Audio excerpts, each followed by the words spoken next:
শামা ওবায়েদের একটি উক্তি।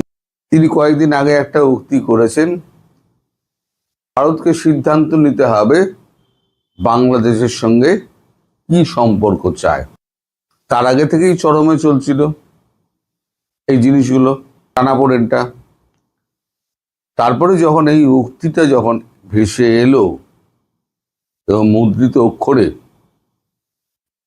তখন ভারতের পক্ষে সেটা সহ্য করা খুব মুশকিল হয়ে গেছিল।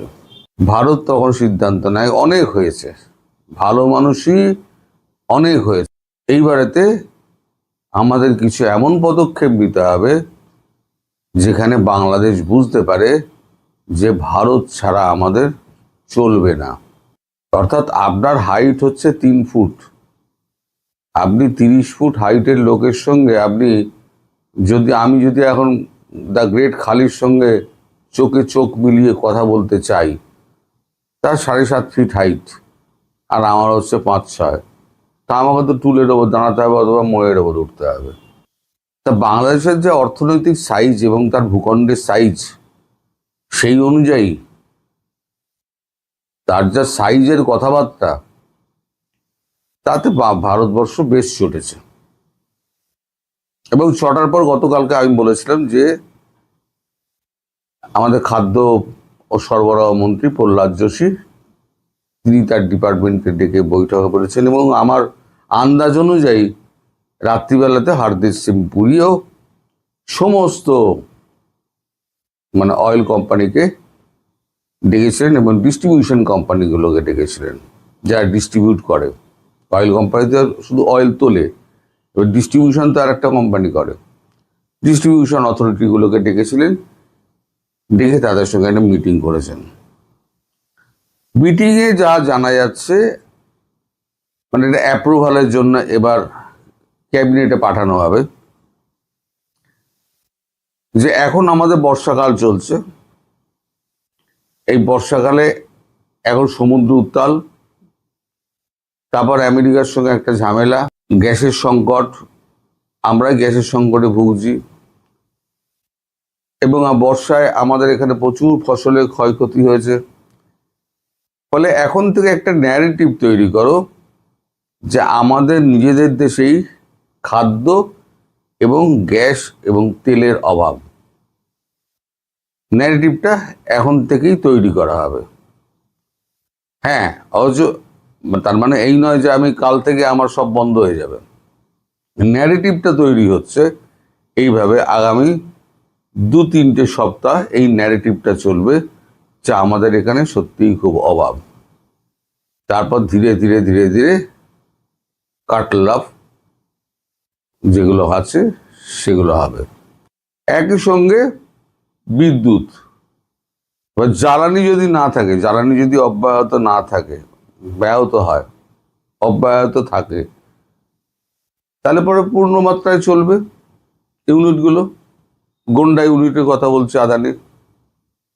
আর জ্বালানি যদি ব্যাহত হয়, এই যে রাশিয়া থেকে আমরা ক্রুড অয়েল আনছি, কাতার থেকে আনছি, সৌদি আরব থেকে আনছি, এক তো হচ্ছে হুতিদের ঝামেলা রেড সিতে, এদিকে রাশিয়ার এখান থেকে আনতে গেলে ওখান থেকে আমাদের যে উত্তরাঞ্চলের যে আপনার সামুদ্রিক বর্ষার সময় যতটা উত্তাল হয়ে ওঠে, তাতে জাহাজ নিয়ে আসা বেশ কষ্টকর, এবং 18 দিনের যাত্রা সেটা 30 দিনে শেষ হয়। এতটাই কঠিন হয় যাত্রাটা। ফলে সেইটাও একটা ন্যারেটিভ খাড়া করা হবে। তাহলে কি হলো? খাদ্য হলো, তেল হলো এবং বিদ্যুৎ হলো। আগামী কয়েক সপ্তাহের মধ্যে দেখবেন এই 3টে ন্যারেটিভ আমরা খেলা করা হচ্ছে, এবং প্রত্যেকটা কাগজে আমাদের বেরোতে শুরু করবে যে আমাদের এখানে তীব্র জ্বালানি সংকট এবং খাদ্য সম্ভার কমছে, আমাদের এখানে দাম বাড়ছে, খাদ্যের টান দেখা দিয়েছে। সত্যিই তো আমাদের এখানে বর্ষা হয়েছে, প্রচুর বর্ষা হয়েছে। এফসিআই এর গোডাউনে প্রচুর মাল পড়ে থাকে, সেটা আলাদা কথা, পোকায় খেয়ে নেয় অর্ধেক, না ডিস্ট্রিবিউট হলে। এত লোককে দিয়েও, এত দেশকে দিয়েও আমাদের কিন্তু পোকায় 35 লাখ টন কি 30 লাখ টন আমাদের পোকায় খেয়ে নেয়। এবারে আর একটা কথা যেটা হয়েছে সেটা হচ্ছে ইসলামিক ন্যাটো। ইসলামিক ন্যাটো গড়ার একটা প্রচেষ্টা চলছে, আর তার মধ্যমণি হয়েছে তুরস্ক। এখন টার্কির সঙ্গে তো বেশ মাখো সম্পর্ক বাংলাদেশের। তা আমাদের এখানে একটা খবর বেরিয়েছে, চর্চায় ইসলামিক ন্যাটো, বাংলাদেশ যোগ দিলে ভারতের জন্য কতটা চিন্তার, এটা এখানে দেওয়া হয়েছে। তলায় লেখা হয়েছে, এটা আস্তাক করেছে, তলায় লিখেছে, তুরস্কের সঙ্গে বাংলাদেশের সাম্প্রতিক মাখো সম্পর্ক নিয়ে বেশ আন্তর্জাতিক মঞ্চে জল্পনা উঠল। জল্পনা কল্পনাকে উস্কে দিল তুরস্কের সংবাদ মাধ্যম ইয়েনি শাফাক। পাকিস্তান ও তুরস্কের বাংলাদেশের ডিফেন্স সেক্টরে সহযোগিতা বাড়াবে। তুরস্কের সঙ্গে বাংলাদেশের সাম্প্রতিক মাখো সম্পর্ক ঘিরে ফের আন্তর্জাতিক মঞ্চে জল্পনা উস্কে উঠল। এবার জল্পনা কল্পনাকে উস্কে দিল তুরস্কের সংবাদ মাধ্যম ইয়েনি শাফাক।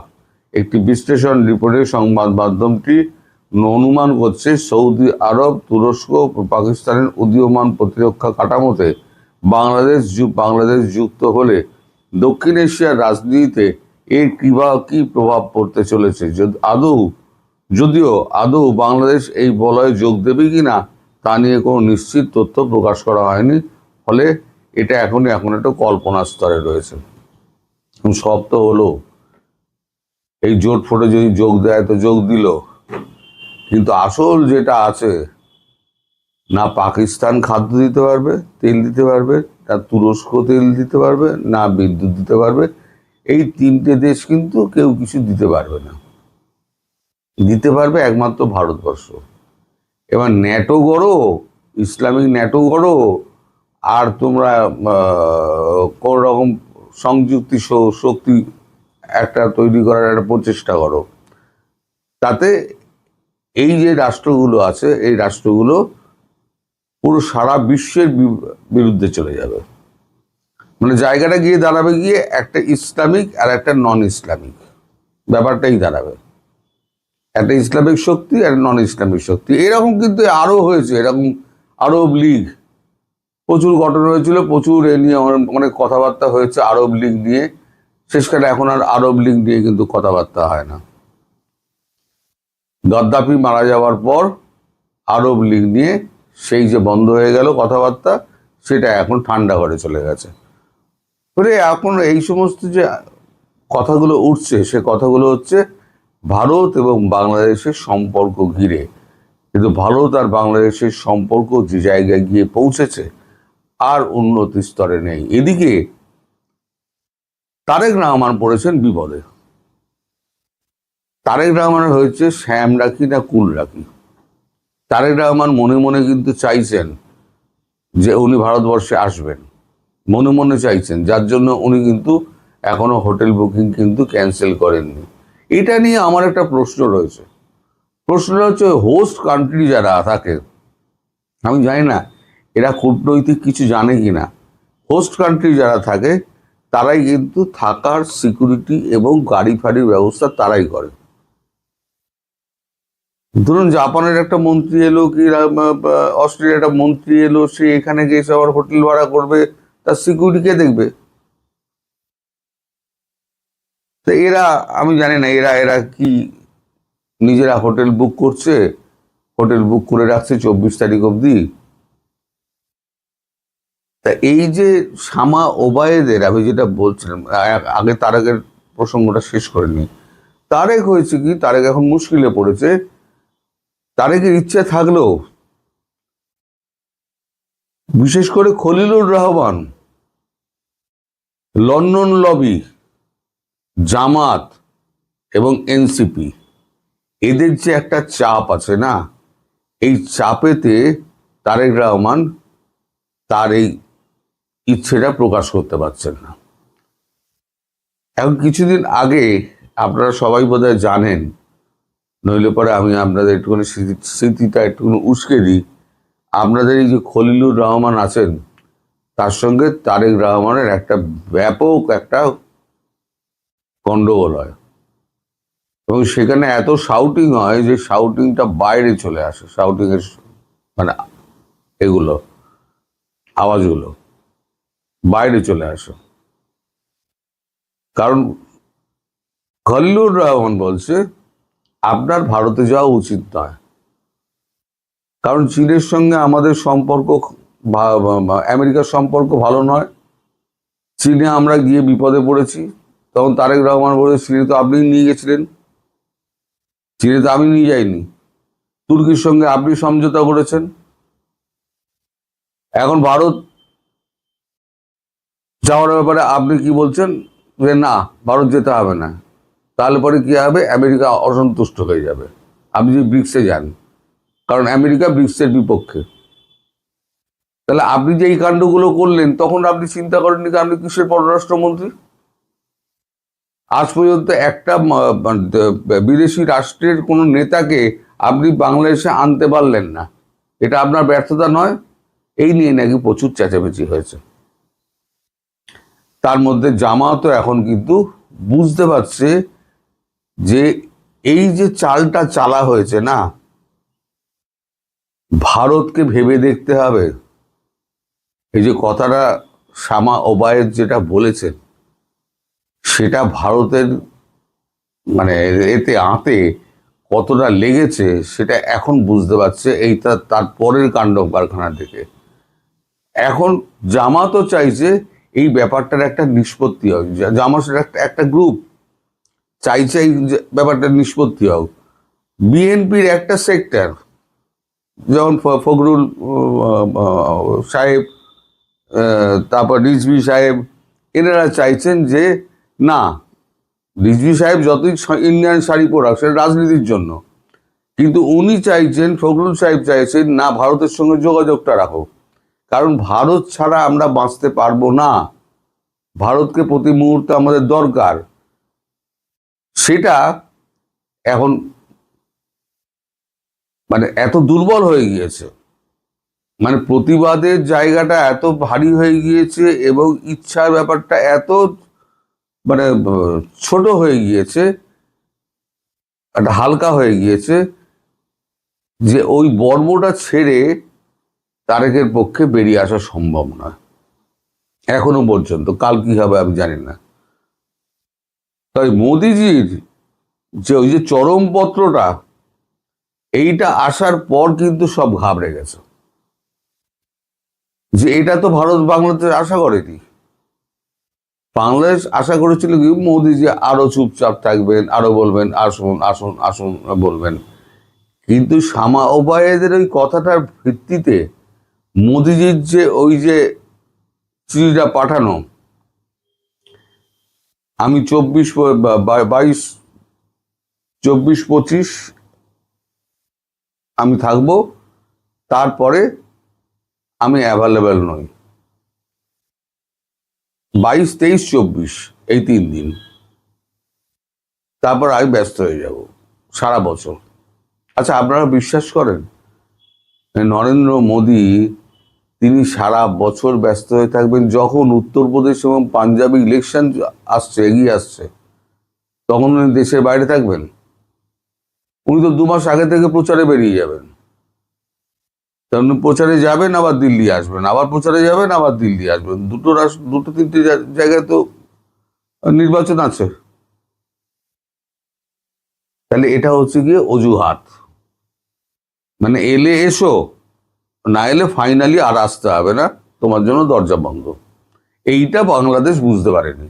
এখন বাংলাদেশ বুঝে যাওয়ার পর বললেন যে সুজাতা সিং বলেছেন যাতে জাতীয় পার্টি নিশ্চিতভাবেই 2014 নির্বাচনটাতে অংশ নেয়, বিএনপি জামাত অংশ না নিলেও, কারণ তিনি এরশাদ সাহেবকে বললেন ভারত আশঙ্কা করে আওয়ামী লীগ আবার নির্বাচিত না হলে জামায়াতে ইসলামী ক্ষমতার কেন্দ্রে চলে আসবে, দেশে উগ্রপন্থার বিকাশ ঘটবে।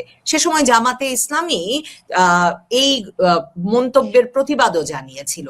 ওটাই কি পরিস্থিতিটাকে এমন জায়গায় আনলো যে শেখ হাসিনার ১.৫ দশকের শাসনের অবসানের পর এখন ভারতের সঙ্গে এমনকি ন্যূনতম সম্পর্কটুকু রাখতেও বিএনপি সরকার রাজি হচ্ছে না, আর আপনারা রাজনৈতিকভাবে একেবারেই কোণঠাসা হয়ে পড়েছেন? আমাদেরকে কোণঠাসা করা হচ্ছে বিভিন্নভাবে, অন্যায়ভাবে। আর এই কথাটা স্পষ্টভাবে বুঝতে হবে, কতগুলো হলো বাস্তবতা। যেমন আমরা আমাদের প্রতিবেশী চয়েস করতে পারবো না, প্রতিবেশী আমাদের যেটা আছে সেটার সঙ্গে আমাদের বসবাস করতে হবে, এটা একটা বাস্তব সত্য। এবং আমাদের প্রতিবেশী যে কোনো ভাবেই হোক, ভারত একটা উপমহাদেশ, সেটা তো ঠিক দেশও নয়। সেখানে একেবারে মানে পাহাড় আছে, পর্বত আছে, জঙ্গল আছে, মরুভূমি আছে, শস্য ল্যান্ড আছে, নদী আছে, সাগর আছে, সবই আছে। সেই অবস্থায় একটা বড় দেশ এবং তাদের বিশাল সম্পদশালী দেশ, তাদের যে লোক সংখ্যা প্রচুর এবং তারা যথেষ্ট দক্ষ লোক এবং খুবই বেশি তারা দেশপ্রেমিক আমি দেখেছি। এবং এই ভারতে একটা ঐতিহ্য আছে সাংস্কৃতিক এবং তাদের সবকিছু দিক দিয়েই ঐতিহাসিকভাবে আমাদের সঙ্গে নানানভাবে তাদের মিলও আছে। এখন এই প্রতিবেশীর সঙ্গে আমাদেরকে সহ অবস্থান করতে হবে যে কোনো ভাবে হোক। তার মানে যে আমাদেরকে যাত্রা চাপিয়ে দেবো সেই হিসেবেই চলতে হবে, এটা কিন্তু আমরা কোনো সময় গ্রহণ করিনি। আমরা এবং সেইভাবেই আমরা দেশের স্বার্থ রক্ষা করে তারপরে সম্পর্ক রাখা, এটাই এরশাদ সাহেব সবসময় করেছেন, আমরাও সবসময় করে এসেছি। কাজে যে কথাটা বলা হয়েছে যে ভারত সবসময় চাপিয়ে দেওয়ার চেষ্টা করে, ভারত একটা জিনিস সম্পর্কে আমি যেটা বুঝেছি, যেটা সম্পর্কে সবসময় তারা খুব শঙ্কিত থাকে, সেটা হলো মানে nobody wants a বেগার in their backyard. যেটা ভারতের ইংরেজ বাংলাতে বলা যায় যে বাংলাদেশ একটা বেগার হয়ে থাকুক এবং আমার ব্যাকইয়ার্ডে বসবাস করুক, এটা ভারতের জন্য একটু অস্বস্তিকর। এবং ভারত এটাতে আরেকটা নিরাপত্তার ঝুঁকি মনে করে, কারণ ভারতের বাংলাদেশের স্ট্র্যাটেজিক লোকেশনটা এমন একটা জায়গায় যেখানে ভারতের পেটের মধ্যে এবং দুপাশকে ডিভিশন করে দেওয়া, চিকেন নেক ছাড়া একটা বেশ সেন্সিটিভ অঞ্চল, যেটা নিয়ে ভারতের সঙ্গে চায়নার একটা মতবিরোধ আছে নানান কিছু নিয়ে, তার ব্যাপারে মালিকানা অনেক সময় দাবি করে চায়না। এইসব এলাকায় যাওয়া আসার ব্যাপারে যে বাংলাদেশ একটা মধ্যখানে একটা অন্য দেশ, তাদের জন্য একটা বাধা হয়ে দাঁড়াতে পারে। সেসব কারণে তারা দেশের নিরাপত্তার খাতিরে তারা বাংলাদেশে এমন কোনো সরকার চায় না যারা এসে এই ভূমিটাকে, তাদের এই স্ট্র্যাটেজিক লোকেশন থেকে ভারতের বিরুদ্ধে ব্যবহার করার জন্য তারা কোনো না কোনোভাবে এখানে ঘাঁটি কেটে বসে। এবং সেটা বিভিন্ন সময় হয়েছে, পাকিস্তান আমল হয়েছে, পরবর্তীকালে অনেক সময় হয়েছে যে এখানে উলফাদের ঘাঁটি হয়েছে, এখানে অন্যান্য সন্ত্রাসী সংগঠন এসছে এবং ভারতের বিরুদ্ধে কাজ করেছে। এবং সরকারগুলিকে এই বিষয়টাও ভারতের জন্য বড় একটা হেডেক ছিল, যে আমরা যদি এরকম একটা সবসময় সরকার থাকে যারা এইসবকে আর একটা মানে আমাদের এই ল্যান্ডটাকে ব্যবহার করে আমাদেরকে ক্ষতি করার চেষ্টা করবে, তাহলে তার জন্য আমাদেরকে একটা সবসময় আগাম একটা সতর্কতা নিতে হবে, প্রচুর অর্থ ব্যয় করতে হয় এগুলো বর্ডার টর্ডারের জন্য। আর একটা জিনিস তারা সবসময় ভয় করে বাংলাদেশের ব্যাপারে, যেটা পুয়ার কান্ট্রি, এটাকে এখন পর্যন্ত অত্যন্ত দরিদ্রতম অবস্থায় আছে এবং এটার মধ্যে বেশিরভাগ মুসলমান, মানে মেজরিটি 70-80% আগে ছিল, এখন প্রায় 90% মুসলিম পপুলেশন এবং হাই পপুলেশন এবং আনএমপ্লয়েড, পুয়ার। এসব জায়গায় ভারতের ধারণা এবং অনেক দেশেরই ধারণা, এখন আমেরিকানরাও মনে করে যে পুয়ার মুসলিম কান্ট্রিজ যে কোনো ভাবেই হোক জঙ্গিবাদের সঙ্গে জড়িত হয়ে যায়, আল কায়দা নানান ধরনের এইসব নেটওয়ার্কের তাদের মধ্যে তাদের সঙ্গে জড়িত হয় এবং তারা বড় ধরনের ধর্মীয়ভাবে উদ্বুদ্ধ হতে, তারা তাদের ধারণায় যেটা হয়ে তারা জিহাদ ইত্যাদির নামে সুইসাইড বোম্বার অনেক কিছু অনেক দেশে সৃষ্টি করতে পারে। এবং ভারত এটার জন্য ভয় করে যে এখানে একটা হলো এমন কোনো শক্তি এসে এই ল্যান্ডটাকে ব্যবহার করে আমাদের সমস্যার সৃষ্টি না করে নিরাপত্তার। আর 2 নম্বর, এটা যদি পুয়ার থাকে এবং প্রিডমিনেন্ট মুসলিম কান্ট্রি হিসেবে এখানে জঙ্গিবাদের উত্থান হলে সেটাও তাদের জন্য একটা বড় ধরনের সমস্যার সৃষ্টি করতে পারে যে কোনো সময়। জঙ্গিবাদ আসলে সুইসাইড বোম্বার বিভিন্ন জায়গায় গেলে, এবং এগুলো বিভিন্ন সময় তাদের এটা উৎকণ্ঠার কারণও দেখা গেছে। অনেক সময় এটা নিয়ে ভারত সুস্পষ্টভাবে বলেছে এখানে ঘাঁটি আছে, এখানে এটা করা হচ্ছে, এবং বিভিন্নভাবে সরকারের সঙ্গে তারা ধ্যান দরবার করে এগুলো থেকে রক্ষা পাওয়ার চেষ্টা করেছে।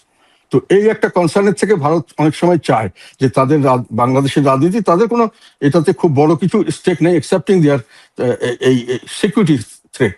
এবং তারা এখানে বরং আর একটা জিনিস আমরা যেটা খেয়াল করেছি, যে ভারতপন্থীর জন্য না, প্র্যাকটিক্যালি দেখি যেটা খেয়াল করেছি, ভারত আমাদের দেশকে মানে সম্পদশালী করা, সমৃদ্ধশালী করতে পারলে ওরা খুশি হয় যে এই দেশটা তখন আর বেগার থাকবে না, আমাদের কেউ চিন্তা করতে হবে না, এইটা ব্যবহার করে কেউ আমাদের এখানে আসতে, আমাদের নিরাপত্তার ঝুঁকি হবে না, অথবা এরা নিজেরাই জঙ্গি হয়ে আমাদের উপরে একটা জঙ্গি সুইসাইড অ্যাটাক বিভিন্ন সময় আমাদের রাজনীতি, পারিবারিক, সামাজিক সমস্যার সৃষ্টি করতে পারে। এসব কারণে ভারতীয় জনগণের একটা কনসার্ন এই বাংলাদেশ সম্পর্কে আছে, এবং সেটাকে তারা চায় যে এরকম ভাবে থাকলে আমরা খুশি, এটুক তারা দেখতে চায়। এখন আমাদের কিন্তু এটাকে বাইরে এসে, ওদের সব কনসার্নকে বাইরে ফেলে এসে আমরা ওদের সঙ্গে একেবারে চোখে চোখ তুলে তাইয়ে ওদের সঙ্গে পাঞ্জা লড়তে যাব, এটা কিন্তু একটা বাস্তবসম্মত কথা নয়। এবং যে কোনো ভাবে হোক আমরা যতটা ভারতের উপর নির্ভরশীল, ব্যবসা বাণিজ্য বিভিন্নভাবে আমাদের যে একেবারে ইকোনমিক প্রসপ্যারিটি, যে কোনো ভাবে যদি ভারতের সঙ্গে আমাদের সুসম্পর্ক থাকে, চিকিৎসা বিষয়ে, লেখাপড়া, সব ব্যাপারে আমরা কিন্তু লাভবান হই। তারা আমাদের সঙ্গে ব্যবসার পয়েন্টটা তাদের জন্য খুব বড় জিনিস নয়। এখানে হয়তো তারা যদি ব্যবসা হয়, কিছু ব্যবসা লুজ করবে, সেটা তারা অন্যান্য সব জায়গায় গিয়ে সেটা ম্যানেজ করতে পারে। আমরা কিন্তু যদি লুজ করি, সেখানে আমাদের কিন্তু ম্যানেজ করার তেমন কিছু থাকে না। যে ভারতের সঙ্গে এবং তাদের সমৃদ্ধির সঙ্গে আমরা একসঙ্গে তাল মিলিয়ে যদি সমৃদ্ধিশালী হতে চাই, সেটা ভারতের জন্য লাভজনক, আমাদের জন্য লাভজনক, উইন উইন সিচুয়েশন। এবং ভারত এটা চায়। কাজে এতটুকু পর্যন্ত এই বাস্তবতাকে স্বীকার করে নিয়ে ভারতের সঙ্গে রিলেশনশিপ করলে আমরা মনে করি যে ভালো হবে। এই ডিকটেশনটা আমরা যে সবসময় জাতীয় পার্টি যে সবসময় মেনে নিয়েছে বা আওয়ামী লীগ যে সবসময় মেনে নিয়েছে সেটাও নয়, এটাকে অনেক সময় বাড়িয়ে দেখানো হয়েছে, একেবারে নতজানু দেখানো হয়েছে। এরশাদ সাহেব কিন্তু যথেষ্ট পরিমাণে তাকে এইরকম বলা হয়েছিল, এবং উনি কিন্তু প্রকাশটা উনি করেছিলেন যে তারা চাচ্ছে, কিন্তু আমরা মনে করি, উনি বলেছিলেন, মনে করি সব দল না আসলে এই নির্বাচনটা দেশের জন্য ভালো হবে না, এবং এটা আমরা এইভাবে করতে চাই না। এবং উনি কিন্তু পরিষ্কারভাবে এটা বলেছেন, উনি বলেছেন, অন্যকে বলেনি, এবং বলেছেন যে আমরা এটাতে যাব না, যদি সব দল না আসে আমরা যাব না। তো সেখানে আমি কিন্তু সেই আপনাকে ইন্টারাপ্ট করি, কিন্তু শেষ পর্যন্ত এরশাদ সাহেবকে যেতে হলো, এরশাদ সাহেবের দল গেল, এরশাদ সাহেব রীতিমতো হাসপাতালে তুলে নিয়ে যাওয়া হলো, মানে সিএমএইচ এ তাকে অসুস্থ বানিয়ে তুলে নিয়ে যাওয়া হলো। এবং আপনারা নির্বাচনে অংশ নিলেন, রওশন এরশাদ জি আপনি, এবং আপনাদেরকে মনে করা হলো যে আপনারা আসলে তখন ভারতের কথায় চলে ওই নির্বাচনটায় অংশ নিলেন। তো ভারত যদি তার ডিকটেশনটাকে বাস্তব করতে 2013-14 সালে এ ধরনের ভূমিকা রেখে থাকে, সেটাই এখন কারণ কিনা যে এখন যারা ক্ষমতায় এসেছেন, যাদেরকে এতদিন ধরে নির্বাচনের বাইরে রাখা হয়েছে, মানে ক্ষমতায় আসার সুযোগ দেওয়া হয় নাই, জামায়াতে ইসলামী ক্ষমতার কেন্দ্রে চলে আসবে বলে ভারত যখন এ ধরনের নানা রকম গুটি চেলেছে বলে নানা রকম মানে বিশ্লেষণে মেলানো যায়, তখন শেষ পর্যন্ত তারা যখন ক্ষমতায় এসেছে, তারা আর ভারতের সঙ্গে কোনো যোগাযোগ রাখতে রাজি না, এবং আপনারাও একেবারে রাজনৈতিকভাবে কোণঠাসা হয়ে পড়েছেন। মানে এটাই হওয়ার কথা ছিল, মানে এক রকমের ভারতেরও বাংলাদেশের রাজনীতিতে পতন ঘটেছে কিনা 2024-এর জুলাই আগস্টের পরে। আর কোথায় গেল, মানে ভারতের এত ইনফ্লুয়েন্স, ভারতই 2014 নির্বাচন করিয়ে দিচ্ছে, 2018 নির্বাচন করিয়ে দিচ্ছে, 2024-এর নির্বাচনের আগে আপনি সফর করে এলেন, ভারত থেকে এসে বললেন যে ভারত একটা শান্তিপূর্ণ নির্বাচন চায়। হ্যাঁ, কি কথা হয়েছে পূর্ণাঙ্গ ভাবে বলা যাবে না। মানে কোথায় গেল ভারতের সেই এত ইনফ্লুয়েন্স? ভারতও তার মানে একেবারে বসে পড়েছে বাংলাদেশে, কি বলেন? তুমি প্রথমে একটা ভুল করেছো, সেটা হলো ওই নির্বাচনের সময় কিন্তু সরকার ছিল একটা মহাজোট সরকার, এবং মহাজোটের সরকারের আমি একমাত্র মন্ত্রী ছিলাম, জাতীয় পার্টিকে রিপ্রেজেন্ট করেছিলাম, এবং সেই নির্বাচনে কিন্তু আমি অংশগ্রহণ করিনি। আমাদের দলের আমার সঙ্গে প্রায় 270-এর মতো ক্যান্ডিডেট, 300 ক্যান্ডিডেট আমরা দিয়েছিলাম মনে হয়, নাকি 299টা মতো দিয়েছিলাম। তার মধ্যে থেকে সবাই প্রায় উইথড্র করেছিলাম, আমরা 277 জন আমি সহ উইথড্র করেছিলাম। এবং এরশাদ সাহেব কিন্তু তখন করতে চাননি, উনি বলেছিলেন যে আমি করবো না তা নয়, তবে সব দলকে আনতে হবে। এবং উনি একটা প্রস্তাব দিয়েছিলেন যে লাস্ট যেদিনকে শিডিউল শেষ হয়ে গেল, বলে শিডিউলটাকে আর একটু পিছিয়ে দেন, 1 সপ্তাহ বা 10-12 দিন সময় দিয়ে ওদেরকে আবার বলুন। এবং ওনাদেরকে উনিও আহ্বান করেছিলেন যে আপনারাও আসুন, সবাই মিলে আমরা একটা নির্বাচন করি। তখন শেখ হাসিনা যেটা আমাদের কথা দিয়েছিলেন যে আমি সব দেশেই নির্বাচন করে সরকারি থেকে, আমরা কেন এক্সেপশন, আমরা কেন এই বিশ্বাসযোগ্যতা অর্জন করতে পারছি না। তো সেই হিসাবে উনি তখন আমাদেরকে বললেন, সবাইকে রিকোয়েস্ট করলেন, এবং এরশাদ সাহেবকে উনি তো রাজি হলেন না, সবাই যদি আসে আমরা করবো বলেছিলেন। ফলে উনি বললেন যে আমি করবো না। যাই হোক, ওনাকে পরে উঠিয়ে নেওয়া হলো এবং জোরপূর্বকই ওনাকে নির্বাচনে করানো হলো, এবং কিছু লোককে তৈরি করা হলো। এই যে লোকগুলি পরবর্তীতে সবসময় আমাদের দলের মানে ইন্টারেস্টের বাইরে গিয়ে সরকারি তৎকালীন সময় আওয়ামী লীগের ইন্টারেস্ট সার্ভ করেছে, বা আওয়ামী লীগ খুব সুন্দরভাবে আমাদের এই ডিভিশনটাকে কাজে লাগিয়ে আমাদের দলটাকে একেবারেই মানে ধ্বংস করার পথে নিয়ে গেছে। তবে আমি আওয়ামী লীগের দোষ দিই না, আওয়ামী লীগ তাদের রাজনীতি করে, তারা আমাদের রাজনীতি করে না।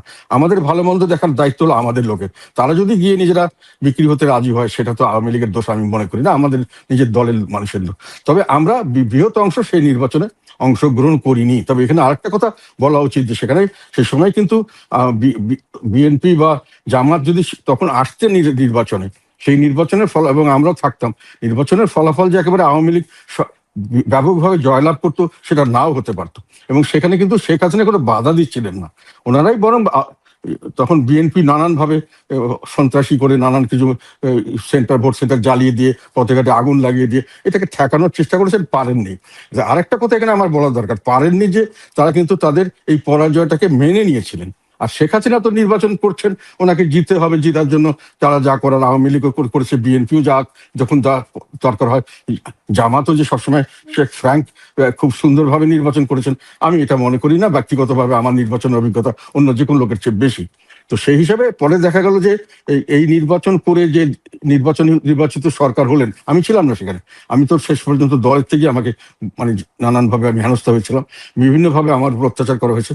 কিন্তু আমি ওই নির্বাচনের পরবর্তীকালে কিন্তু আমাকে 2014 সালে আমাকে আবার টেকনোক্র্যাট মিনিস্টার হওয়ার জন্য অফার দেওয়া হয়েছিল এই হাসিনা সরকারের সেই সময়কার, আমি কিন্তু সেখানেও গ্রহণ করিনি।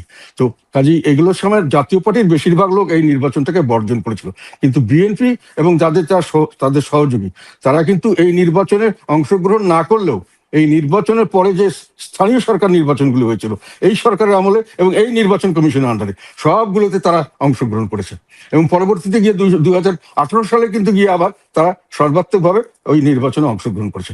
এখন এখানে ভারতের আমি দোষ বা গুণের কথা বলিনি, ভারত তার ইন্টারেস্ট মনে করেছিলেন যে এই ধরনের একটা নির্বাচন হলে এবং যে কোনোভাবে হোক তাদের জন্য এমন কোনো দল যা না আসে যারা তাদের স্বার্থের বিপক্ষে বা তাদের সিকিউরিটির স্বার্থের বিপক্ষে কাজ করবে। আমি সিকিউরিটি কথা বলতে চাচ্ছি, ব্যবসায়িক স্বার্থ নিয়ে ভারত খুব বেশি জড়িত নয়, সেখানে তারা বলেছেন। এবং পরবর্তীকালে যারা এখন বাহাদুরি করছেন তারাও কিন্তু নির্বাচনটায় না অংশগ্রহণ করলেও পরবর্তী নির্বাচনের ফলশ্রুতিতে যেগুলো সবগুলোতে অংশগ্রহণ করেছেন, এবং 2018 সাল পর্যন্ত তারা এই সরকার এবং এই ধরনের সিস্টেমকে অ্যাকসেপ্ট করে নির্বাচন করেছেন। কাজে এককভাবে দোষ দেওয়া বা একেবারে সবকিছুতেই জাতীয় পার্টি গেল এবং ভারত তাদেরকে সবকিছু করালো, ভারতের কারণে হলো, সেটা নয়। আর ভারত যেটা পরবর্তীকালে ইন্ডিয়ানরাও অন্যান্য দলও বুঝতে পেরেছেন যে ভারতের সঙ্গে একটা সহজ সম্পর্ক ছাড়া সামনের দিকে রাজনীতিতে তাদের অসুবিধা হতে পারে, কারণ ভারত একটা বড় দেশ এবং যে কোনো ভাবেই হোক তারা তাদের স্বার্থ দেখবে। আমেরিকা যেমন তাদের স্বার্থ দেখছে, সব দেশ নিজের স্বার্থ দেখে, সেখানে তো আমেরিকাও যেগুলো চাপিয়ে দিচ্ছে আমাদের উপর, সেটাও তো এক ধরনের কি বলবো আধিপত্যবাদে বলা যায়। ভারতের যেটা সবচেয়ে বড় ভয় ছিল যে জামায়াতে ইসলামী ক্ষমতার কেন্দ্রে চলে আসবে, সেটা যেমন এসেছে, প্রধান বিরোধী দল হিসেবে এসেছে, তেমনি মানে একরকমের তো এই যে বিএনপি সরকারের সঙ্গেও যাদের উপরে খুবই আশাবাদ ছিল, যে কারণে বেগম খালেদা জিয়ার মৃত্যুর পর এস জয়শঙ্কর এলেন, প্রধানমন্ত্রী মোদী বারবার চিঠি লিখছিলেন, ফোন করছিলেন তারেক রহমানকে, এমনকি তারেক রহমান দেশে ফেরার সময়ও ভারতের সমর্থন বিরাটভাবে কাজ করেছে, সেটা শোনা যাচ্ছিল, ধারণা করা যাচ্ছিল। খুবই গুরুত্বপূর্ণ সূত্রে এই আলোচনার কথা উঠে আসছিল, কারণ জামায়াতে ইসলামীকে কিছুতেই ভারত চায় না। কিন্তু এখন তো তারেক রহমানের সঙ্গেও বিএনপি খাতির করতে পারছে না, মানে একেবারে যে জায়গায় নিয়ে গেছে বিএনপি সরকার এখন ব্যাপারটাকে, শেখ হাসিনাকে ফেরত না দিলে তারেক রহমানের সফর হবে না। মানে মনে হচ্ছে যে মুখ দেখা দেখি বন্ধ করতে চায় তারেক রহমান সরকার। তো ভারত সরকারকে তাহলে তো একটা বড় ধরনের বেকায়দায় পড়েছে। এমন বেকায়দায় পড়লো কি করে ভারত সরকার? মানে ওই 2013-14 সময়কার বাড়াবাড়ির ফল? ভারত সরকার কখনোই বেকায়দায় পড়বে না, এটা কতগুলো জিনিস আমাদেরকে রিয়েলাইজ করতে হবে। ভারত অনেক বড় একটা শক্তিশালী দেশ, তাদের মিলিটারি পাওয়ার বিরাট, তাদের যেটা বললাম আর কি, তাদের সব পাওয়ারই আমাদের চেয়ে অনেক বড়। তারা বিপদে পড়বে না, তাদের সব ধরনের অপশনস থাকে, একটা অপশনস না হলে আরেকটা অপশনস তারা ইউজ করবে। সেখানে আমরা কিসের উপর দাঁড়িয়ে এই শক্তিকে চ্যালেঞ্জ করছি সেটা নিয়ে আমি একটু সন্দিহান। মানে আমাদের নিজে, এই জন্য আমি বারংবার কিন্তু বর্তমান সরকারকে বলেছিলাম যে ওনাদের সঙ্গে কথাবার্তা বলেন, আমরা অনেক ক্ষেত্রেই বাধা আছি, যেটা আমি ইচ্ছা করলেও পারবো না। আমার পরিষ্কার কথা, একটা স্টেট একটা কথা যে আমাদের এই যে মানে গঙ্গা চুক্তি বা যেটাই বলেন এই পদ্মা পানি আসা, আবার তিস্তা চুক্তি বা এইরকম যে অভিন্ন নদীগুলি সবগুলি প্রায় ভারতের কন্ট্রোলে। এখন ভারত এর পানি নিতে গেলে আমাদেরকে তাদের সঙ্গে একটা এগ্রিমেন্ট করতেই হবে। পানিটা হলো আমাদের জীবন বাঁচানোর জন্য জাতীয় একটা মানে বাংলাদেশকে বেঁচে থাকার জন্য যে পানি দরকার, সুস্বাদু পানি যেটা আমাদের এগ্রিকালচার দরকার, আমাদের সবচেয়ে বড় সম্পদ হলো আমাদের ফার্টাইল ল্যান্ড, এবং সেখানে আরো অনেক জীবনযাত্রা পানি না হলে তো বাংলাদেশ মরুভূমি হয়ে যাবে। তো সেইখানে বাংলাদেশের কিন্তু ভারতের উপর ডিপেন্ড করতে হবে। আপনি যতই বাহাদুরি দেখেন, আমি একটা সিম্পল একটা কথাই খালি বললাম যে পানিটা কিন্তু ওরা যদি না দিতে চায়, কথার কথা বলছি, আপনাকে যদি এগ্রিমেন্ট না সই করতে চায়, আপনি পৃথিবীর যে কোনো শক্তিকে দিয়ে চাপ দিলেও ভারতকে এটা করাতে পারবেন না। কেননা ওরা যে কনভেনশন, আমি যতটুকু জানি, আমি ডিল করেছিলাম যে এই যে উপর থেকে যারা পানি আসবে অভিযানের তাদেরকে নিচের লোকের সঙ্গে কথা বলতে হবে, এইসব কনভেনশনে ভারত সাইন করে নেই, এবং ভারত এগুলোতে মানতেও রাজি না। এবং পরবর্তীকালে যে কনভেনশন সাইনও করে থাকে, আমি জানি যে করে নেই আমার জানা মতে, তাহলেও কিন্তু আপনি মিলিটারি ফোর্স দিয়ে ভারতকে পানি দিতে বাধ্য করতে পারবেন, এরকম পরিবেশ বাংলাদেশ সৃষ্টি করতে পারবে, এই ধরনের ধারণা করা ঠিক না। আমি শুধু একটা কথাই বললাম। আর এমনি যে কোনো ব্যাপারে একটা হঠাৎ করে একটা ইমার্জেন্সি, আমি তো কমার্স মিনিস্টার ছিলাম দীর্ঘদিন, একটা হঠাৎ করে একটা জিনিসের ইমার্জেন্সি আমার দরকার হচ্ছে, ভারত ছাড়া কেউ এত তাড়াতাড়ি এইভাবে আমাদের ইমার্জেন্সি মিট করতে পারবে না। যেমন ধর হঠাৎ করে যে ডিজেলের হলো, কিছুটা ডিজেল সামান্যই ভারত দিয়েছে, কিন্তু চাওয়ার সঙ্গে সঙ্গে দিয়ে দিয়েছে। কাঁচামরিচের দরকার দিচ্ছে, চালের দরকার দিচ্ছে, চিনি দরকার, হঠাৎ করে যদি দরকার হয় আমরা বললেই সঙ্গে সঙ্গে, এবং এত তাড়াতাড়ি এত সুলভ মূল্যে এবং ইয়েতে অন্য পৃথিবীর কোনো দেশ থেকে এটা পাওয়া যাবে না। তো মানুষের জীবন মরণের সঙ্গে ভারতের সঙ্গে সুসম্পর্কটা একটা অত্যন্ত জরুরি জিনিস। এটাকে নিয়ে যারা জেদাজেদি করছেন, আমি জানি না তারা কিসের দেশপ্রেমিক। দেশপ্রেমিক মানে দেশের জনগণের ভালো করা। দেশের জনগণ কিন্তু অন্য কিছু বুঝে না। আমরা অনেক সময় অনেক কিছু বলে থাকি যে আমরা এই কি বলে সোশ্যালিজম ভালো করবে, ক্যাপিটালিজম, আবার কি কমিউনিজম ভালো করবে, আবার কেউ আর এক সিস্টেমের কথা বলছেন, গণতন্ত্র ভালো করবে। আসলে মানুষে এগুলো বুঝে না। মানুষে কিন্তু একটা জিনিসই বুঝে যে আমি সুন্দর ভালোভাবে থাকতে চাই, সুশাসন চাই, আইনের শাসন, এবং একটা ন্যায় বিচার ভিত্তিক সমাজ চাই। এটা কোন সিস্টেমে আপনি আমাকে দিবেন সেটা আপনারা ঠিক করেন, কিন্তু আমার দরকার হলো এটা। এমনকি স্বাধীনতা সংগ্রামে যে বাংলাদেশ হয়েছিল সেটা কিন্তু বৈষম্য থেকে মুক্তি, ন্যায় বিচার ভিত্তিক সমাজ একটা বানানোর জন্যই এই সংগ্রামটা শুরু হয়েছিল। বৈষম্যের বিরুদ্ধে যুদ্ধ হয়েছিল, এবং 6 দফার কারণেই আমরা যখন 6 দফা দিয়ে বৈষম্যের মুক্তি করার জন্য বাঙালিরা চেষ্টা করলো, সেটাকে যখন বানচাল করার জন্য পাকিস্তানরা জেনোসাইড শুরু করলো, আমাদের উপরে যুদ্ধ চাপিয়ে দিল, তখন আমরা বঙ্গবন্ধু শেখ মুজিব যেটা বলেছিলেন যে আমার মুক্তির জন্য এখন আমাদের স্বাধীনতা দরকার, সেটাকে কার্যকর করা হলো। কিন্তু স্বাধীনতার যুদ্ধটা হয়েছে বেসিক্যালি বৈষম্যের মুক্তির জন্য, সেই জন্য এটাকে বলা হয় মুক্তিযুদ্ধ। আমাদের স্বাধীনতা যুদ্ধটাকে আমরা যে মুক্তিযুদ্ধ বলি, এটা মুক্তি করার কথা ছিল বৈষম্য থেকে মুক্তি। এই বৈষম্যের থেকে মুক্তির জন্যই মানুষের চায়, এবং সেখানে কিভাবে তারা পেলো, কিসে হলো, সেটা মানুষের জন্য বড় কনসার্ন নয়। কাজেই আমরা ভারত বিরোধিতা করলে আমরা দেশপ্রেমিক সেটা নয়। সাধারণ মানুষ ভালোভাবে থাকতে চায়, খেয়ে পরে বাঁচতে চায়, সুন্দর একটা ভবিষ্যৎ চায়। এটা যে সিস্টেমে আপনি দিতে পারবেন, যেভাবে যার সঙ্গে ভালো সম্পর্ক করে দিতে পারবেন, মানুষ এটাই সুখী, এটাতেই মানুষের সন্তুষ্ট থাকে। এবং পৃথিবীর অনেক দেশ, যেমন আমি একটা দেশের কথা, ভারতের পাশে ভুটান অত্যন্ত সুখী সমৃদ্ধি একটি সমাজ, এবং এটা সুখের ইন্ডেক্সে তারা নাকি ফার্স্ট হয় সবসময় প্রায়, এবং সবকিছুই তারা ফার্স্ট হয়। তাদের কিন্তু ওই সমস্ত পররাষ্ট্রনীতি এবং তাদের ডিফেন্স, এটা কিন্তু ইন্ডিয়া দেখাশোনা করে, কিন্তু ইন্ডিয়া তাদের ইন্টারনাল ব্যাপারে তেমন ভাবে ডাইরেক্টলি কোনো হস্তক্ষেপ করে না। আমরা দেখিনি, তারা বাইরে আমাদের সঙ্গে অনেক জায়গায় মিশিয়েছে, তারা স্বাধীনভাবে বাংলাদেশে আসছে, সব জায়গায় যাচ্ছে, সবকিছু করছে। কাজে এগুলো হলো যে আমি ভালো থাকতে চাই, তার জন্য যার কাছে যেভাবে আমি থাকলে দেশের জনগণ ভালো থাকবে, এটাই আমি দেশপ্রেমিকতা মনে করি। আমি একেবারে যেটা ইসলামিক জোশ, এটা যে জোশে একেবারে লাভ দিয়ে আমি দখল করে ফেললাম ভারত, মুসলমানদের জন্য কান্দাকাটি করছে, আমরা বাংলাদেশে বসে। আমি একটা কথা সবাইকে জিজ্ঞাসা করতে চাই, ইন্ডিয়া কিন্তু প্রচুর মুসলিম আছে, আমাদের সংখ্যার চেয়ে তাদের সংখ্যা বেশি, টোটাল সংখ্যা। সেই মুসলিমরা কি আমাদের থেকে সাহায্য চেয়েছে? তারা কি আমাদের কাছে আসে, পাকিস্তানের কাছে যায়? তারা তো যায় তাদের নিজের দলের দেশের রাজনীতিবিদদের কাছে, তারা যায় হয়তো বিজেপির অসন্তুষ্ট হলে তারা কংগ্রেসের কাছে যাবে, অন্য দলের কাছে যাবে। তারা তো বাংলাদেশের, এবং তারা কিন্তু যখন প্রশ্ন আসে ইন্ডিয়ার ব্যাপারে, যখন প্রশ্ন আসে ইন্ডিয়ার সম্মানের ব্যাপারে, তাদের নিরাপত্তার ব্যাপারে, তখন কিন্তু মুসলমানরা কাঁধে কাঁধ মিলিয়ে ইন্ডিয়ান হয়ে যায় এবং তারা ইন্ডিয়ানদের জন্য ফাইট করে। সেখানে মুসলমান জোশ কাজ করে না। কাজে এটা বুঝতে হবে যে প্রত্যেকটা মানুষ বসবাস করে সুখে শান্তিতে নিরাপত্তায় থাকবে এবং ভবিষ্যৎ প্রজন্ম সুন্দর সুখী একটা পরিবেশ তারা ভবিষ্যৎ প্রজন্মের জন্য রেখে যাবে।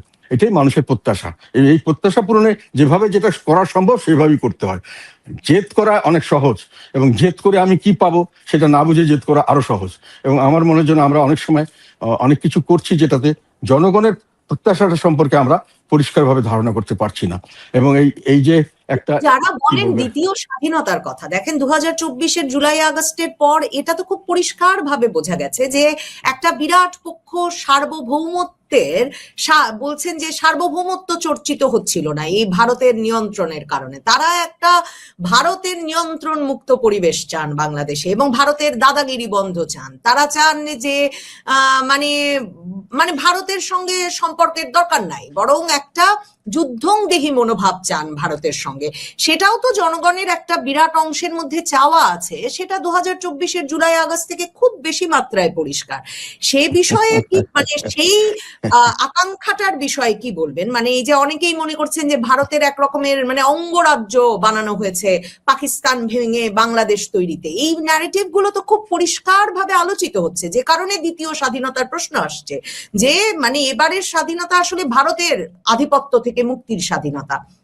সেটার সাথে একটু যুক্ত করতে চাই, আপনি কিছুক্ষণ আগে বলছিলেন যে এই যে বাংলাদেশে উগ্রবাদের বিকাশ, জঙ্গিবাদের বিকাশ নিয়ে মার্কিন যুক্তরাষ্ট্রেরও উদ্বেগ আছে। শুরুর প্রশ্নেই বলছিলেন শুধু ভারত না, সম্প্রতি আমরা যাদের একটা খুব বাংলাদেশে বড় ধরনের প্রকাশ্য বিচরণ দেখছি সেটা মার্কিন যুক্তরাষ্ট্র। এবং আমরা সম্প্রতি শুনলাম যে প্রেসিডেন্ট ট্রাম্পের যে দক্ষিণ ও মধ্য এশিয়া বিষয়ক বিশেষ দূত সার্জিও গোরেলেন, তিনি এসে যেমন দীনেশ ত্রিবেদীর সঙ্গে সাক্ষাৎ করলেন, তিনি আমরা শুনলাম আওয়ামী লীগেরও কোনো নেতার সঙ্গে সাক্ষাৎ করলেন, কারণ তার দুদিনের আসলে কোনো সফরসূচি জানা যাচ্ছিল না। এমনকি আমরা শুনলাম জাতীয় পার্টির চেয়ারম্যান হিসেবে আপনার সঙ্গেও তার সাক্ষাৎ হয়েছে। মার্কিন যুক্তরাষ্ট্রের মনোভাব কি বুঝতে পারছেন? আর ভারতের আধিপত্যবাদ থেকে বাংলাদেশের মানুষের যে মুক্তির আকাঙ্ক্ষা সেটা খুব স্পষ্ট হয়ে উঠছে কিনা এখন? এখানে আমি বলছি যে এখানে একটা অদ্ভুত একটা মানসিকতা কাজ করছে। মানুষের যে এত অন্ধ হতে পারে আমি ধারণা করতে পারিনি। আপনি ভারতের আধিপত্য থেকে মুক্তি যেতে চাচ্ছেন কি নিজের থেকেই নিজেরাই আছেন না আপনার পিছনে কেউ আছে? প্রশ্ন হলো যে ওনারা যেটা বলতে চাচ্ছে সেটা হলো পাকিস্তান থাকলেই ভালো ছিলাম। তাহলে ভারতের আধিপত্যবাদ থেকে মুক্তি পাওয়ার জন্য ওরা পাকিস্তানি আধিপত্যবাদের সঙ্গে জোট করতে চাচ্ছেন এবং সেইভাবেই কথাবার্তাগুলো বলছেন। বা তাদের যে একটা চ্যানেল আগের থেকেই ছিল পাকিস্তানের সঙ্গে, RCD ছিল, আমরা যখন ছোট ছিলাম, টার্কিশ ছিল, ইরানও বোধ RCD, হ্যাঁ, রিজনাল কোঅপারেশন পার্টি, এর মধ্যে এই ইরানও বোধহয় ছিল। তো ওই লাইনে তারা কি ওটাকেই স্বাধীনতা মনে করছেন? তারা বলতে চাচ্ছেন যে 71-এর আগে আমরা যেভাবে ছিলাম ওইটি আমরা বেশি স্বাধীন ছিলাম। এটা তো বাংলাদেশের মানুষ আমার মনে হয় না যেটা কখনো স্বীকার করবে। ওনারা যদি বলতেন যে আমি বাংলাদেশের মানুষ হিসেবেই থাকবো, আমি পাকিস্তানেরও না, আমি আল কায়দারও না, অন্য কোনো জঙ্গি গোষ্ঠীরও সমর্থক আমরা চাই না, আমরা বাংলাদেশের মানুষ হিসেবেই স্বাধীন থাকবো, মানে এইটার তারা তো সেটা বলছেন না। এখন তো তারা যেটা করতে চাচ্ছেন সেটা হলো শেখ হাসিনাকে সরাতে হবে। সেইটার জন্য আমরা করেছি। জামাত বললো যে সেখানে তারা সর্বাত্মক সহযোগিতা করছে। আবার সমন্বয়করা বললো ওনারা আর্মস অ্যামুনিশন নিয়ে রেডি ছিলেন, ওনারা নাশকতা করেছেন, ওনারা হত্যা করেছেন, মানুষ হত্যা করেছেন, ওনারা পুলিশ হত্যা করেছেন। এবং আমাদের সাখাওয়াত সাহেব বললেন, উনি বললেন যে 7.62 দিয়ে কিছু লোক যারা পুলিশ নয় তারা লোক মানুষ হত্যা করেছে এবং তাকে সরিয়ে দেওয়া হলো এবং সেই লোকগুলি কে তার ইনকোয়ারি পর্যন্ত হলো না। আমরা সেই 20 বছর আগে কি হয়েছে তার ইনকোয়ারি করছি, কিন্তু এই ঘটনার সঙ্গে জড়িত যে যারা ছাত্রদেরকে হত্যা করছে দেখেছে মানুষ, স্নাইপার দিয়ে হত্যা করা হচ্ছে, সেই হত্যাকারীগুলো তো আসল হত্যাকারী এবং সেই হত্যাকারীগুলো পুলিশের নয় তো কাদের? তারা যদি সত্যিকার অর্থে তৎকালীন সময় যারা ছিলেন তারা তো মোটামুটি অন্ততপক্ষে ভারতের পক্ষে ছিলেন না। তারা কিছুটা বোঝা যাচ্ছিল যে মানে পাকিস্তান মনোভাব, যেটা আমাদের আগেই ভালো ছিলাম, এই 71-এর স্বাধীনতাটাই খারাপ হয়েছে, সে 47-এর স্বাধীনতাই ভালো ছিল ইত্যাদি বলছেন। কাজে সেই সময় ওনারা কে গুলি করলো সেই কথাটা তো বের করা দরকার ছিল বিচারের জন্য, যে আসলে হত্যাকারী কে, আমরা দেখেছি এই হত্যাকারী এবং সে হলো এই। সেটা তো তাদেরকে তো বলা হয়নি যে তারা ভারতীয় বা তারা কে কোথাকার থেকে আসছে বা বাংলাদেশ। সেগুলো থেকে প্রশ্ন অনেক কিছু আসে, যে এটা আধিপত্য থেকে মুক্তি আমরা সবাই চাইতে পারি, সেটা এক ধরনের একটা কথা, যে আমরা সত্যিকারের স্বাধীনতা চাই। সত্যিকারের স্বাধীনতা বলতে কি স্বাধীনতা, এটা সম্পর্কে অনেক ডিবেট থাকতে পারে। তবে আমরা স্বাধীনতার মানে যে আবার পূর্বতন পাকিস্তান সব আমলের শাসন ব্যবস্থা চাই, এটা কিন্তু কোনো ধরনের কোনো আধিপত্যবাদের থেকে মুক্তি হলো না। এটা আরেকটা আধিপত্যবাদ থেকে আরেকটা বড় অন্য ধরনের আধিপত্যবাদে গেলাম। এই আধিপত্যবাদের যদি ধরেই নিই আধিপত্যবাদ, তবে এখানে খেয়ে পরে বাঁচার একটা সুযোগ ছিল। বাইরে বড় দেশ, তাদের অনেক রিসোর্স আছে, তাদের এখানে গিয়ে আমরা অনেক সুযোগ সুবিধা পেতে পারি, তাদের থেকে আমরা অনেক মানে কোনোভাবে লাভবান হতে পারি, চাকরি বাকরি সুযোগ সুবিধা পেতে পারি, ব্যবসা বাণিজ্য পেতে পারি। আর ওইখানে অনেক দূরে একটা দেশ, তাদের কিছু নাই, তারা বাইরে থেকে মানুষের থেকে ধরতে গেলে কিছুটা হলেও ভিক্ষা করে চলছে এখন পর্যন্ত ওদের ইকোনমি। সেখানে তাদের সঙ্গে আমি কি সুযোগ সুবিধা পাবো তো এই আধিপত্যবাদে গেলে, আমি জানি না। আর যেটা তুমি আরেকটা বলে, সেটা হলো সবচেয়ে বড় কথা, এটা শেখ হাসিনাকে পতনের পরে যে জিনিসটাই অন্তর্বর্তীকালীন সরকার সবচেয়ে খারাপ করেছেন, সেটা হলো দেশকে বিভক্ত করেছেন। এবং বিভক্তের একটা ফর্মুলা ছিল যে যারা শেখ হাসিনার কাছে কোনো না কোনোভাবে শাস্তিপ্রাপ্ত হয়েছেন বা নির্যাতিত হয়েছেন বা যে কোনোভাবে শেখ হাসিনাকে পছন্দ করেন না, তারা হলো দেশপ্রেমিক। এবং যারা কোনোভাবে শেখ হাসিনার কাছে কোনো ধরনের সুযোগ সুবিধা পেয়েছেন বা তার আশীর্বাদ পেয়েছেন বা তার সম্পর্কে ভালো কথা সরকার থেকে বলেছে, তারা হলো দোসর। তারা যে দলই করুক, যেভাবে থাকুক। তো এই একটা ক্যাটাগরিতে গিয়ে সমস্ত মিলিটেন্টসরা, যারা শেখ হাসিনার সময় ধরা পড়েছিলেন, অনেকের জেলে ছিলেন, অনেকের বিচার হচ্ছিল, অনেকের অনেক কিছু, এরকম বড় বড় যেগুলো সন্ত্রাসী সংগঠন, সব দেশপ্রেমিক হিসাবে ছাড়া পেয়ে গেল এবং তারা দেশপ্রেমিক হিসাবে সরকারের সমস্ত মদত পাওয়া শুরু করলো। সেই প্রেক্ষিতে দেশে একটা মৌলবাদের উত্থান হওয়া শুরু হলো এবং সেটা এখন ব্যাপক আকার ধারণ করেছে। 10ই আগস্ট এটা বলেছে আমাদের জাতিসংঘের একটা political analytical support and sanction monitoring team, তাহলে 38তম মিটিংয়ে 10ই আগস্ট এটা ডিক্লেয়ার দিয়েছে। তারা বলেছে যে আল কায়দা ইন দ্য ইন্ডিয়ান সাবকন্টিনেন্ট, বাংলাদেশের ছোট ও বিচ্ছিন্ন সেলের মাধ্যমে তাদের নেটওয়ার্ক ও আস্তানা তৈরির চেষ্টা করছে। এই প্রতিবেদনে দক্ষিণ এশিয়া সাংগঠনিক ক্রমবর্ধমান তৎপরতা নিয়ে গভীর উদ্বেগ প্রকাশ করা হচ্ছে। কাজে এটা এখন একটা সত্যিকার উদ্বেগের জায়গা হচ্ছে। আল কায়দা এখানে নেটওয়ার্ক বিস্তার করছে এবং তারা এইটার ব্যাপারে, আমেরিকানরা এইটার ব্যাপারে অরিড এখন, এবং ইন্ডিয়ানরা ভীষণভাবে অরিড। এবং এইখানে এই জিনিসটাকে ঠেকানোর জন্য শেখ হাসিনা যে কঠোর ব্যবস্থাগুলো নিয়েছিলেন, এখন অনেকেই বলছেন যে ওগুলোই জাস্টিফাইড ছিল, যদিও আমরা তখন সমালোচনা করেছিলাম যে অনেক ক্ষেত্রেই খুব বাড়াবাড়ি হচ্ছে ইত্যাদি ইত্যাদি। এখন আমরা বুঝতে পারছি যে ওই ধরনের সংগঠনকে হয়তো ঠেকানোর জন্য খুব ওই একটু কঠিন মানে রূঢ়তা বা একেবারেই খুব কঠিন শাস্তি বা এরকম ব্যবস্থা ছাড়া বা অ্যাকশন ছাড়া এগুলোকে ঠেকানো হয়তো সম্ভব হতো না। এটা আমার কথা না, এখন আমি রিক্সাওয়ালা বলে আমি বলছিলাম যে শেখ হাসিনা তো অনেক অত্যাচার করছে, জঙ্গির নামে অনেক লোককে ধরে নিয়ে গিয়ে মেরে ফেলতে, এটা করতো। কিন্তু স্যার এটা না করলে তো দেশে এই অবস্থা এখন হয়েছে সেরকম হতো। এখন আমরা হাঁটতে পারি না, চলতে পারি না, খাইতে পারি না, সামনে ডাকাতি হচ্ছে, চুরি হচ্ছে, যেখানে সেখানে যা ইচ্ছে তা হচ্ছে, আমাদের ধরে ফিরাই মেরে ফেলতেছে। তো এখন এই সমস্ত প্রশ্ন আসছে। ফলে এখন এইটা নিয়ে আমার ধারণা শুধু আমেরিকা নয়, শুধু ভারত নয়, ইউরোপ, আমেরিকা সবাই কিন্তু এটা নিয়ে ওরিড। আমি কয়েকটা জিনিস এখানে বলি। এই 2026 সালে জুলাই মাসে প্রকাশিত হেনরি ইন্ডেক্সে বাংলাদেশের পাসপোর্টের অবস্থান 97তম স্থানে নেমে গেছে। বাংলাদেশ এখন একটা, এবং কানাডা কয়েকদিন আগে এসে বাংলাদেশে আসার ব্যাপারে তাদের সিটিজেনকে ওয়ার্ন করেছে না আসার জন্য। তা ফলে বাংলাদেশ একটা ডেঞ্জারাস প্লেস, বাংলাদেশি মানুষ danger to the international community, এরকম ভাবে চিহ্নিত হচ্ছি আমরা। আমাদের ইমেজ সংকটটাই কিন্তু সামনের দিকে বড় ধরনের একটা সমস্যার সৃষ্টি করছে বাংলাদেশি। আমরা বিভিন্ন জায়গায় চাকরি করতে যাই, বিভিন্ন জায়গায় আমাদের প্রবাসী অনেক আয় আছে, সব জায়গায় কিন্তু এটার এফেক্ট পড়বে এবং বিভিন্নভাবে আমাদের দেশের এইটা ক্ষতিগ্রস্ত হবে। বাংলাদেশে কিন্তু এখন সবচেয়ে বড় যেটা সমস্যা সামনাসামনি আমি দেখছি সরকারের, সেটা হলো অর্থনৈতিক সমস্যা। আমি বাজেট ডিক্লেয়ার সঙ্গেই বলছিলাম যে রাজস্ব আয়ের যে টার্গেট দেওয়া হচ্ছে এটা হবে না, এবং আমি বলেছিলাম আমার হিসাবে মিনিমাম 2,29,000 কোটি টাকা শুধু এই সরকার পরিচালনার জন্য ঋণ করতে হবে, এবং উন্নয়নের জন্য তো আরো এরকম, আর তারা বাজেটই রেখেছে প্রায় 2,36,000 কোটি টাকা আনতে হবে শুধু বিদেশি এবং দেশি ঋণ। এখন এই ঋণটা তারা এখানকার ব্যাংক থেকে নিচ্ছে, বিভিন্ন জায়গা থেকে নিচ্ছে এবং টাকা ছাপিয়ে পড়ছে। এটা কিন্তু এখন যেটা নিয়েছে 800 কোটি টাকা পার মান্থ, কত আমাদের আমির খসরু মাহমুদ বললেন, এটা বছরে গিয়ে দাঁড়ালো প্রায় 2,40,000 না কত 88,000 কোটি টাকা। মানে আমার হিসাব কিন্তু আছে, এবং সেই হিসাবে তারা কিন্তু এখনো ব্যাংকের থেকে লোন নিয়ে সরকারের নির্বাহী খরচ বেতন দিচ্ছেন, পুলিশ তাদের আশেপাশে যারা চাকরি করছেন, মন্ত্রণালয়ের মন্ত্রী যন্ত্রী সবাই চাকরি বাকরি সব কিন্তু ব্যাংকের থেকে লোন নিয়ে দেওয়া হচ্ছে। এই লোনটা কিন্তু দিচ্ছে যে ব্যাংকগুলো খুব সাফিসিয়েন্টলি টাকা পয়সা তাদের নাই, যে কোনো সময় এগুলো টাকা দিতে পারবে না, টাকা ছাপিয়ে নেওয়া হচ্ছে। এগুলো সবই কিন্তু ডিজাস্টার। এবং আপনি পরে যে প্রোগ্রাম, সরকার যে প্রোগ্রাম করছেন, যেটা বাজেটে যেগুলো প্রোগ্রাম দিয়েছেন, সেখানে তো তারা বাজেটই দেখেছেন 2,38,000 কত কোটি টাকা তাদেরকে আবার লোন করতে হবে, দেশি এবং বিদেশি লোন। বিদেশি কোনো দেশ এখন পর্যন্ত কোনো লোন দেওয়ার ব্যাপারে কোনো কমিটমেন্ট করে নেই। আর দেশির থেকে কোথায় থেকে আর নিবেন? সরকার পরিচালনায় তো ব্যাংক সব খালি করে ফেলছে। আপনি ডেভেলপমেন্ট বাজেট করবেন কিভাবে? বার্তা দিতে এসেছিলেন ঢাকায় আপনার মনে হয় এমন একটা সময়ে যখন বাংলাদেশের সঙ্গে মার্কিন যুক্তরাষ্ট্রের বিরাট বাণিজ্য চুক্তি হয়েছে, বাংলাদেশের অর্থনৈতিক অবস্থা এরকম মানে একেবারে ধ্বংসের দ্বার প্রান্তে উপনীত, সে সময় প্রেসিডেন্ট ট্রাম্পের এই ঘনিষ্ঠ দূত কেন এসেছিলেন? আপনার সঙ্গে সাক্ষাৎ হলো কিনা? আপনাদের সঙ্গে এর আগে কমনওয়েলথ মহাসচিব সহ বিভিন্ন উচ্চ পর্যায়ের ব্যক্তিবর্গ সাক্ষাৎ করেছেন। আপনারা কি ইঙ্গিত পাচ্ছেন মার্কিন যুক্তরাষ্ট্র, ইউরোপের দেশ, কিংবা যেই সেনাবাহিনী আপনার সঙ্গে আলাপ করে আসলে অন্তর্বর্তীকালীন সরকার গঠনের কাজ শুরু করেছিল 5ই আগস্টে, যখন তারা ওই উদ্যোগ নিয়েছিল তখনও আপনি ছিলেন, মানে জাতীয় পার্টি কি ইঙ্গিত পাচ্ছে? আর কি ইঙ্গিতের ভিত্তিতে আপনার মনে হয় শেখ হাসিনা ডিসেম্বরের মধ্যে দেশে আসার ঘোষণা দিয়েছে? এটা একটা পরিষ্কার কথা।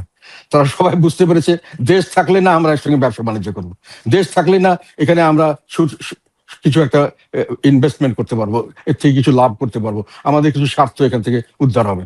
এখন পর্যন্ত তারা যেটা বুঝতে পেরেছে যে মানুষের রাজনৈতিক স্থিতিশীলতা খুব দরকারি ছিল। যে নির্বাচন হয়েছে সেই নির্বাচনে রাজনৈতিক স্থিতিশীলতা নিশ্চিত হয়নি, বরং আরো দেশ খারাপের থেকে খারাপের দিকে যাচ্ছে।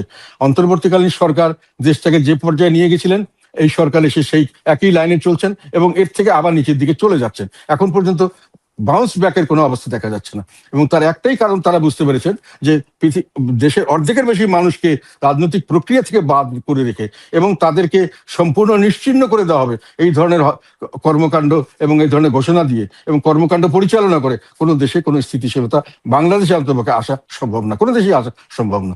স্থিতিশীলতা ছাড়া রাজনৈতিক স্থিতিশীলতা ছাড়া এই যে সামনে বিশাল সমস্যা, গ্যাসের সমস্যা, এটা আমি সুযোগ পেলে বলতাম। আমি এই সেক্টরে 10 বছর কাজ করেছি। আমার মতো এক্সপার্ট আমার মনে হয় এখন যারা আছেন তাদের মধ্যে অনেকেই এটা পারবেন না, আমার হচ্ছে ডিটেল তারা জানতে পারেন না। আমি এনার্জি সেক্টর নিয়ে কাজ করছি, I was one of the key man of energy sector in Bangladesh. তো আমি জানি গ্যাসের সমস্যা অত্যন্ত জটিল সমস্যা, এটা সহসা সমাধান হবে না।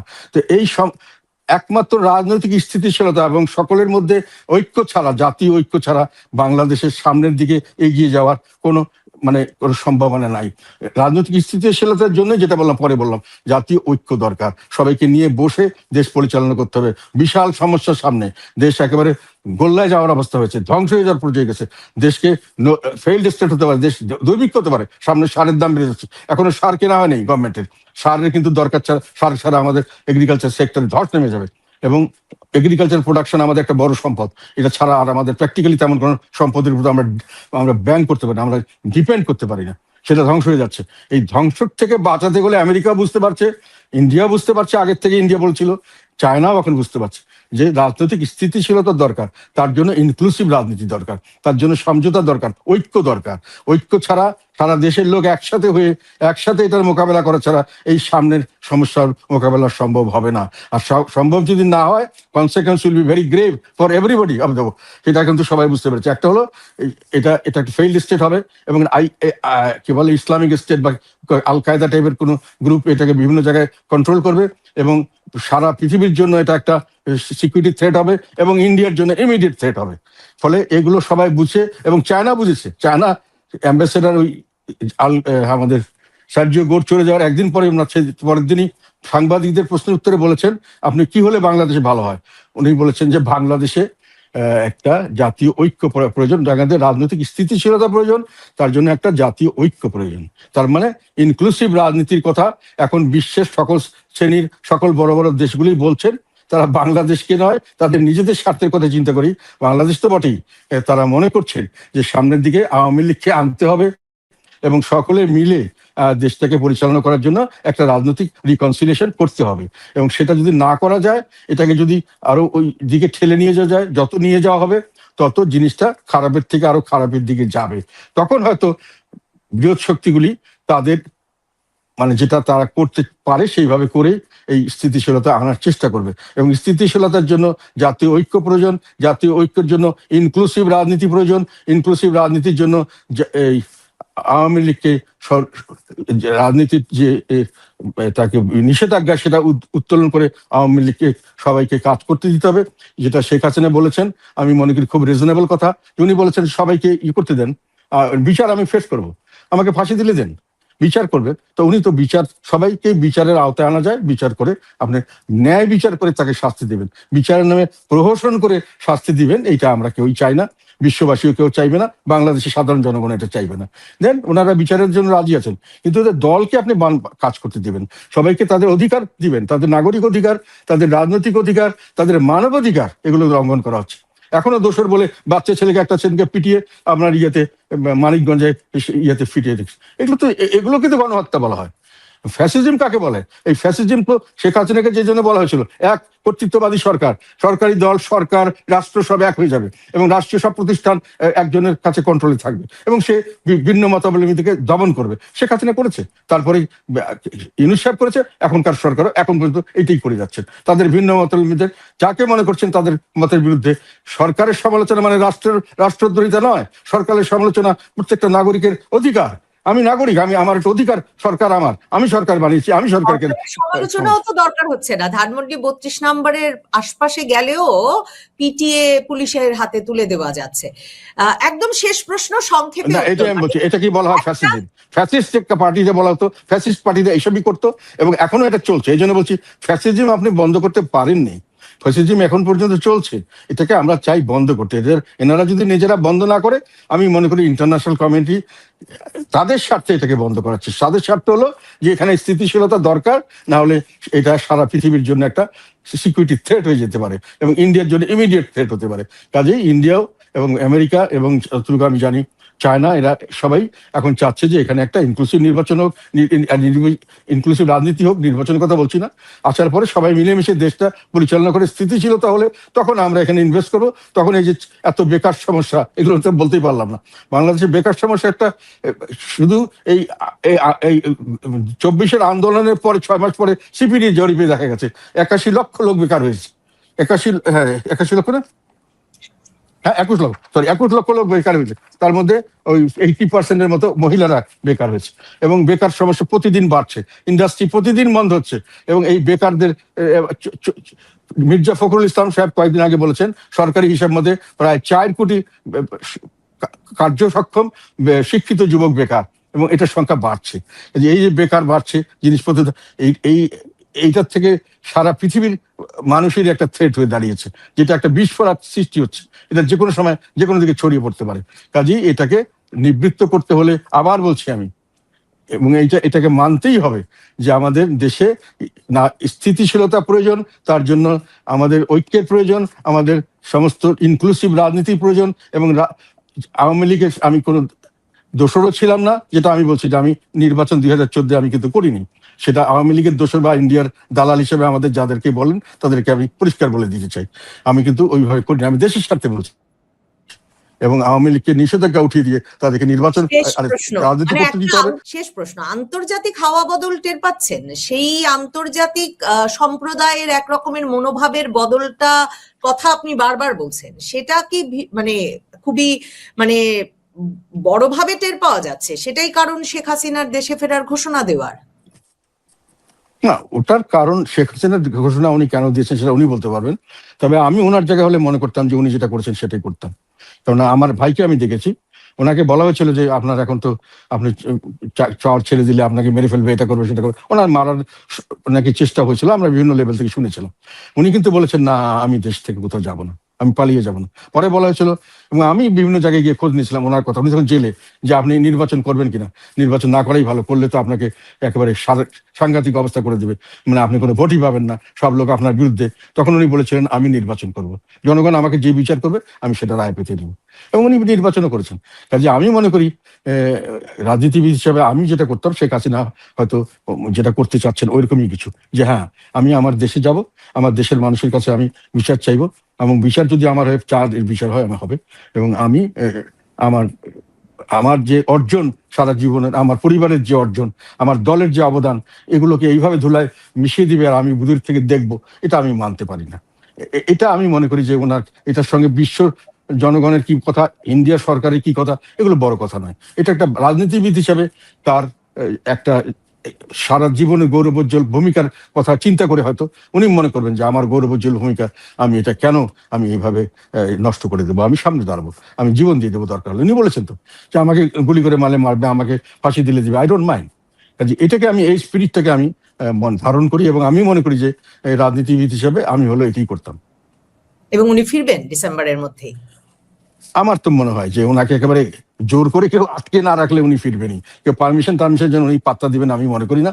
আর এটা আমি একটা জিনিস, এরা সাধারণ যারা ওনার বিরুদ্ধে কথা বলেন তারা কি বলেন জানি না। আমি আজকেও সকালে একজন কমন লোকের সঙ্গে কথা বললাম, আমি আশ্চর্য হয়ে গেছি। মানে এরা বলছে স্যার সবাই আমরা বসে আছি, শেখ হাসিনা কখন আসে। আমি তো তলে গিয়ে গেলাম, শেখ হাসিনা আসলে তোমরা কি হবে।